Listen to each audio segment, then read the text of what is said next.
ಒಂದು ಕಥೆಯನ್ನ ರಚನೆ ಮಾಡಿದ್ವಿ ಸರ್. ಆ ಕಥೆಯನ್ನ ಓದಿದಕ್ಕಿಂತ ಜಾಸ್ತಿ ಪರಿಣಾಮ ಅಭಿನಯಿಸಿದಾಗ ಇರುತ್ತೆ ಅನ್ನೋದು ನಮ್ಮ ಅಭಿಪ್ರಾಯ. ಸೊ ಈ ನಾನು ಹೇಳೋ ಕಥೆಯನ್ನ ನಮ್ಮ ತಂಡದ ಎಲ್ಲಾ ಸದಸ್ಯರು ಅದನ್ನ ಅಭಿನಯ ಮಾಡಿ ತೋರಿಸ್ತಾರೆ. ಒಂದು ಹಳ್ಳಿಯಲ್ಲಿ ಸುನಂದ ಮತ್ತು ದೇವಿಕಾ ಎಂಬ ಸ್ನೇಹಿತೆಯರು ಇದ್ದರು. ಸುನಂದ ಶಾಲೆಯಲ್ಲಿ ಓದು, ಬರಹ, ಇತರೆ ಚಟುವಟಿಕೆಗಳಲ್ಲಿ ಭಾಗವಹಿಸುತ್ತಿದ್ದಳು. ದೇವಿಕಾ ಸೌಮ್ಯ ಸ್ವಭಾವದವಳು, ನಿಧಾನಗತಿಯ ಕಲಿಕೆಯವಳು ಆಗಿದ್ದಳು. ಸುನಂದಳಿಗೆ ಶಿಕ್ಷಕರು ಹೇಳಿದ ವಿಷಯ ಬೇಗನೆ ಗ್ರಹಿಕೆಯಾಗುತ್ತಿತ್ತು. ಎಲ್ಲಾ ವಿಷಯದಲ್ಲಿ ಹೆಚ್ಚು ಅಂಕ ಗಳಿಸುತ್ತಿದ್ದಳು. ಆದರೆ ದೇವಿಗಳಿಗೆ ಎಷ್ಟೇ ಓದುತ್ತಿದ್ದರೂ ಅವಳಿಗೆ ವಿಷಯ ಅರ್ಥವಾಗದೆ ಕಡಿಮೆ ಅಂಕ ಗಳಿಸುತ್ತಿದ್ದಳು.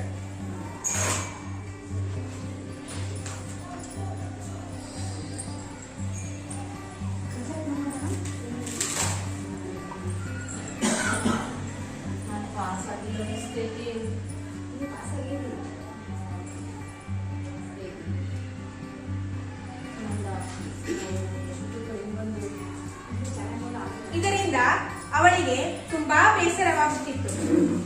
ಹೇಗಾದರೂ ಮಾಡಿ ಸಾಧನೆ ಮಾಡಬೇಕೆನ್ನುವ ಹಂಬಲ ಅವಳಲ್ಲಿತ್ತು. ಆದರೆ ನಿರಂತರ ಓದುತ್ತಾ ಮುಂದಿನ ತರಗತಿಗೆ ಪ್ರವೇಶ ಪಡೆದು ವಿದ್ಯಾಭ್ಯಾಸ ಪೂರ್ಣಗೊಳಿಸಿ ಒಂದು ಸರ್ಕಾರಿ ನೌಕರಿಯನ್ನ ದೇವಿಕಾ ಪಡೆದಳು.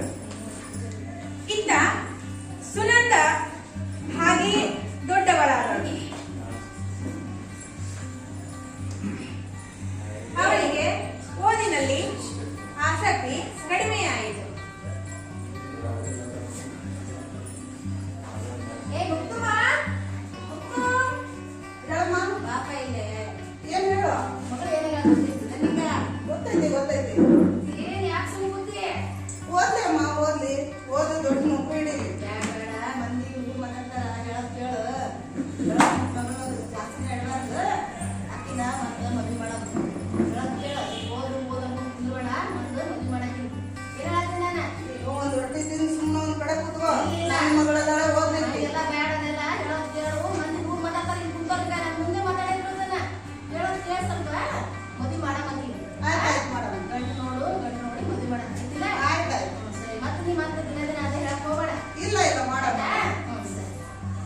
ಹೀಗೆ ಅವಳಿಗೆ ಓದಿನಲ್ಲಿ ಆಸಕ್ತಿ ಕಡಿಮೆಯಾಯಿತು.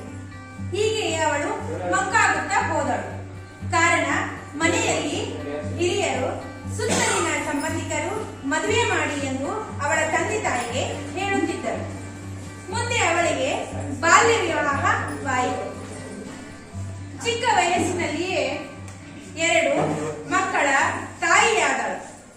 ಗಂಡನಾದವನು ಹೇಳದೆ ಕೇಳದೆ ಸಂಸಾರ ತೊರೆದು ದೇಶಾಂತರ ಹೊರಟು ದಿನಗಳು ಉರುಳಿ ಹೋದವು. ಎಷ್ಟೇ ದಿನಗಳು ಉರುಳಿ ಹೋದರೂ ಮರಳಿ ಬಾಳಲೇ ಇಲ್ಲ. ಇತ್ತ ದೇವಿಕಾ ನೌಕರಿ ಪಡೆದು ಆರಾಮಾಗಿದ್ದಳು. ಸುನಂದ ಅವಳಿಂದ ಸಲಹೆ ಪಡೆದು ತನ್ನ ಮಕ್ಕಳನ್ನ ಓದಿಸುತ್ತಾ ತಾನು ಹೊಲಿಗೆ ಕೆಲಸ ಮಾಡುತ್ತಾ ಓದನ್ನ ಮುಂದುವರಿಸಿದಳು. ಹಠ ಛಲದಿಂದ ಓದಿ ಒಬ್ಬ ಅಧಿಕಾರಿಯಾಗಿ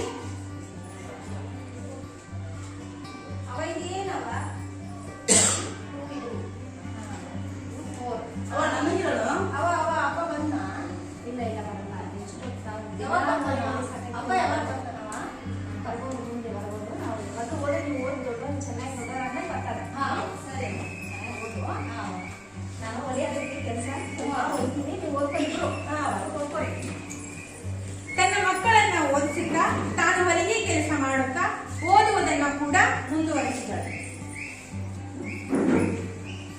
ಹಠ ಛಲದಿಂದ ಓದಿ ಒಬ್ಬ ದೊಡ್ಡ ಅಧಿಕಾರಿಯಾಗಿ ಹೊರಹೊಮ್ಮಿದಳು.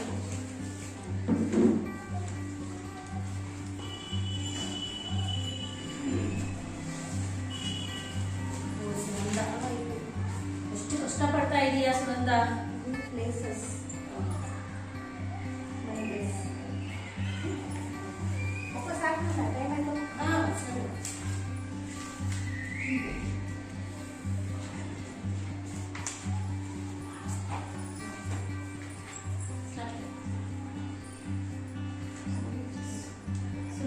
ಕಂಗ್ರ್ಯಾಚುಲೇಷನ್. ನೀನು ರಿಸಲ್ಟ್ ಸಕ್ಸಸ್ ಆಗಿ ನೀನು ಅಪಾಯಿಂಟ್ ಆಗಿದೀಯಾ. ಹೌದಾ? ತುಂಬಾ ಧನ್ಯವಾದಗಳು ಹೇಳಿದ್ದಕ್ಕೆ. ಎಷ್ಟು ಕಷ್ಟಪಟ್ಟಿದ್ದೀನಿ ನೀನು. ಗಂಡ ಹತ್ತದಲ್ಲಿ ಬಿಟ್ಟು ಹೋದ್ರು ನೀನ್ ಛಲ ಬಿಡದೆ ಅಭ್ಯಾಸ ಮಾಡಿಸಿದಿ ಮಕ್ಕಳಿಗೆ. ನೀನು ಅಭ್ಯಾಸ ಮಾಡಿದಿ. ಇಷ್ಟು ಕಷ್ಟಪಟ್ಟಿ ನೀನಿನ್ನ ಶ್ರೀಕುಲಕ್ಕೆ ಮಾರ್ಗದರ್ಶನ ನೀನು. ತುಂಬಾ ಧನ್ಯವಾದ ಕಣೆ.